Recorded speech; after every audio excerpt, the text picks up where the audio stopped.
So, Nakoma, how did you learn these stories? Where did you learn them from? Well, I've heard them through my life. I've heard the stories told. Once in a while it's told at a powwow. You sit around the fire and you tell stories. Some of them I read. You know, there's a lot of good children's story books that are out there.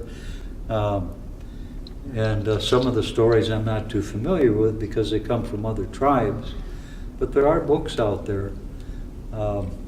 Some of them very popular. And I suppose a lot of storytellers nowadays, they learn that. You don't have the tribal storytellers as much as you used to in the old days. But some of these are recorded in books now, and you can learn these stories that way. But they always have a theme, they have a lesson to be learned. Some of the characters in the stories are tricksters. Often the coyote is a trickster, often the raven is a trickster. I can tell you a raven story right now, and he's not in this case a trickster. Well, sort of. But I can do that if you want. Sure, just one other question. You mentioned you learned some stories from hearing them and some from reading books. Mm-hmm. Is there a difference in how you learn the story or how easy it is to learn it based on where you get it, or are all the different ways? Well, of course, it's a lot nicer having a live storyteller telling it to you because they kind of act out the part like I do, you know, and put certain emphasis on it. And another storyteller the next month might tell the same story with a little different twist to it, maybe even a different character, you know. So the stories change over time from one storyteller to the next. It's not always exactly the same.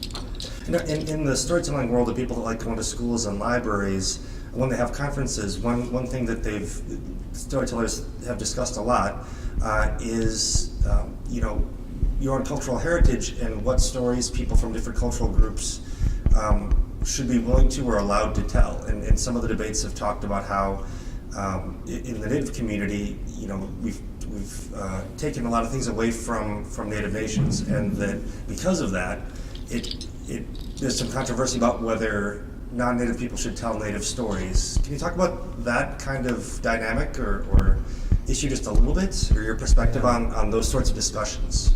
Well, some stories are messed up by other storytellers, you know, and they don't get it half right and make up things as they go along. And that happens with a lot of stories, even with the best of storytellers, you know. But every tribe has their own stories, and boy, if you don't tell it the way they think it should be told, you know, that's not the way that goes, you know. There's a lot of the tribes in the Southwest, including our Dakota people, not from the Southwest, but there's a lot of stories about the coyotes, and that'll change, you know. And of course, people have seen, if you're old enough, you've seen the cartoon of the coyote and the roadrunner, you know, and the roadrunner's always playing a trick on the coyote. He's trying to trick the roadrunner, and it usually turns stable. I don't know if that answers your question. But maybe as a follow-up, do you have any advice for people that maybe are not part of a Native community or don't have Native heritage, and they feel an attraction or an interest in Native stories? What advice would you give them for the appropriate way to learn about those stories, or to learn, you know, how to tell the stories correctly? Well, you can memorize stories from the books and use your own inflections and personality in telling about it. There's a lot of good non-Indian storytellers, you know. There's nothing against them. We wish everybody told stories. And instead of 100% of the time being on a smartphone, you know, learn to talk, you know, communicate with people in different ways, and that's kind of being lost these days.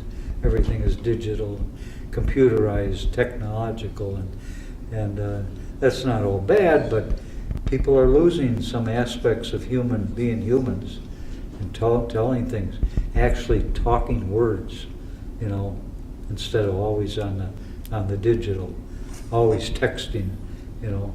Are we losing the ability to talk? you know, call some, you know, actually talk verbally with somebody, you know, kind of sad.